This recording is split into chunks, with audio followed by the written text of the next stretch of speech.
Scale आता है, एक स्केल जिसे हम कहते हैं पीएच स्केल, और वो स्टार्ट होता है जीरो से स्टार्ट है, और उसकी वैल्यू जीरो यहाँ से 1 2 3 4 5 6 7 8 9 10 11 12 और 13 14, ठीक है। तो यहाँ पर 0 1 2 3 4 5 6 7 8 9 10 11 12 13 एंड 14, ये पीएच स्केल है जिसकी मदद से हम ये देखते हैं कि सब्सटेंस कोई एसिड है या कोई सब्सटेंस जो है वो बेसिक है। तो याद रखना कि जो एग्जैक्ट वैल्यू जो 7 है, 7 ये जो है वो पीएच स्केल का एक सेंटर पॉइंट है। अब कोई भी सब्सटेंस है उसकी पीएच की वैल्यू जो है वो 7 से कम आती है, 7 से कम पीएच वैल्यू आएगी, यानी कि 7 से कम इस तरफ लेफ्ट साइड, तो वो सब्सटेंस जो है वो एसिड कहलाएगा, एसिडिक सब्सटेंस कहलाएगा। और जिस सब्सटेंस की पीएच वैल्यू 7 से ग्रेटर आती है तो वो क्या कहलाएगा, बेसिक सब्सटेंस कहलाएगा, बेसिक। और जिसकी पीएच वैल्यू एग्जैक्ट 7 आती है तो वो कहलाता है न्यूट्रल सब्सटेंस, न्यूट्रल सब्सटेंस, ठीक है।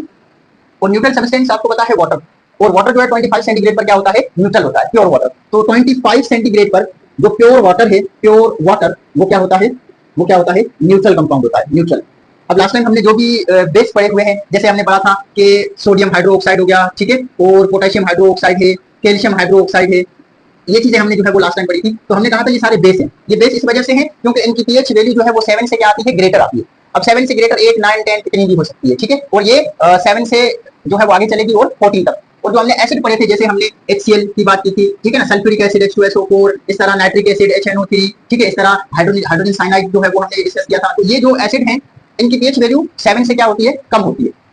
अब जिस सब्सटेंस की पीएच वैल्यू जितनी ज्यादा कम होगी वो उतना ज्यादा स्ट्रॉन्ग एसिड होगा। जैसे अगर हम बात करें कि अगर कोई सब्सटेंस है उसकी पीएच वैल्यू 1 है और दूसरा सब्सटेंस है उसकी पीएच वैल्यू 5 है, तो जिसकी 1 है पीएच वैल्यू वो स्ट्रॉन्ग एसिड कहलाएगा, और जो पीएच वैल्यू जिसकी 5 है वो इसके निस्बत से या इसके कंपैरिजन में वो क्या होगा, वीक होगा। तो इस तरफ जितना वैल्यू कम होती जाएगी, यानी कि पीएच वैल्यू जितनी सब्सटेंस की कम होगी वो स्ट्रॉन्ग एसिड कहलाएगा, और पीएच वैल्यू जितनी ज्यादा होगी वो स्ट्रॉन्ग बेस कहलाएगा। जैसे अगर किसी की वैल्यू 8 है तो वो बेस तो है, बेस में तो आता है लेकिन वो वीक बेस होगा। लेकिन अगर किसकी पीएच वैल्यू जो है वो 14 13 होती है तो वो बेस होगा, और वो क्या होगा, स्ट्रॉन्ग बेस होगा।